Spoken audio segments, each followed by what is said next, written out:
hope you're all fine and you are watching our YouTube channel Amazon Counselors. I am Bakas Ahmed and in this video I am going to tell you about what was the math question that changed the career of Jeff Bezos. When you consider the scale and reach of Amazon today, it's hard to believe that it all started in its founder garage. Yeah, that's exactly where Jeff Bezos launched the online bookstore that would explode into a world-beating phenomenon. In those early days, Bezos and his employees would pack books and bring them to the post office themselves. But in the 26 years since Amazon progression from booksellers to the world-leading e-commerce marketplace has been astonishing. Even if, according to the architect of its rise, building the everything store was all the part of the plan from the beginning. In 1984, the math problem that led Bezos to switch career paths. During Jeff Bezos' time as a student at Princeton, he had planned to pursue a career in physics or math. That is until he was faced with a partial differential equation he could not solve. Bezos and his roommate together spent 3 hours trying to figure out the answer to the problem, until they finally decided to seek the help of another classmate fellow, Yasantha Raja Kurwan Jaki. Yasantha was able to solve the question rather quickly and seemingly easily, and according to Bezos, that was when he realized that he was not meant to pursue a career in the field of math or physics. Instead, he graduated Princeton with the degree in electrical engineer and computer science.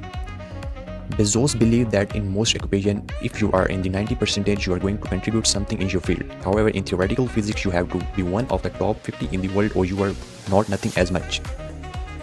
So he re-evaluated his career path and decided to pursue other field, ultimately leading to the creation of Amazon. In 1994, laying the foundations in Seattle, Jeff Bezos launched Amazon as an online bookstore and strategically chose Seattle, Washington as the home-based location. Due to Washington's lack of sales tax, it allowed Amazon to sell nearly all over without having to collect sales tax from its customers. Bezos financed Amazon with $10,000 of his own money to get things rolling. He and his wife Mackenzie, along with a small staff, operated Amazon at its early stage. From that garage in his rented home in Bellevue, Washington, Seattle remains Amazon home today. Though Bezos has moved his property game on somewhat with homes all over the US, including a $165 million Beverly Hills mansion with its own golf course. In 1994, what's in the name? Jeff Bezos originally had the idea to give the company a magical sounding name with Cadabra top of his list. However, after seeking counsel on the matter, it was decided that the name could easily be misunderstood as Cadabra over the phone. Another serious contender in the early days was the name Relentless. Even today you can visit relentless.com and it will redirect you to Amazon. Bezos finally made the decision to go with Amazon, named after the largest river in the world. His goal was to lead the company to become the largest bookstore in the world. He thought of the idea by looking through the dictionary, specifically targeted names that begin with A, as he believed it would give the company the advantage of being listed higher in alphabetical list. In 1997, getting the public involved, Amazon went public with a $300 million valuation at $1.96 per share, adjusted from $18 after subsequent stock splits. If you were to have invested $1,000 into Amazon share IPO in 1997, those shares would have been worth over $1,137,000 by the end of 2K19.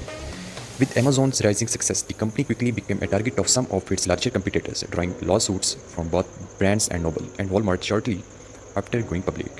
In 1999, Amazon allows third-party sellers. Amazon moved into a whole new area of business as it began to allow third-party sellers to move merchandise through the site.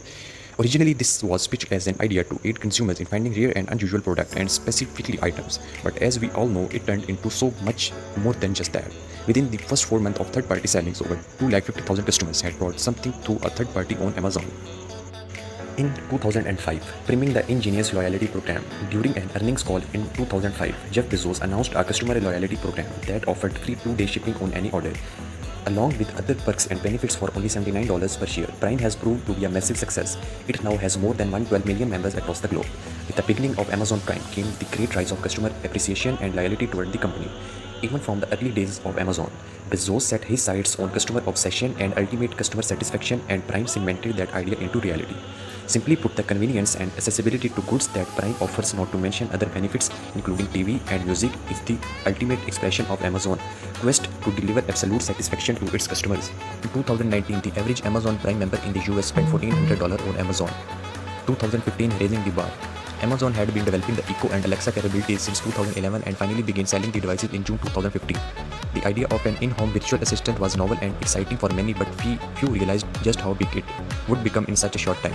The most popular bought Alexa-equipped device is the Echo Dot, but recently Amazon has been linking Alexa with numerous smart home devices and updating Alexa's function daily. Amazon has now sold over 100 million Alexa-equipped devices, and the sales are expected to continue to grow rapidly. 2020 navigating COVID-19. No organization has escaped the worldwide impact of the coronavirus pandemic, but few have been such prominent players as Amazon.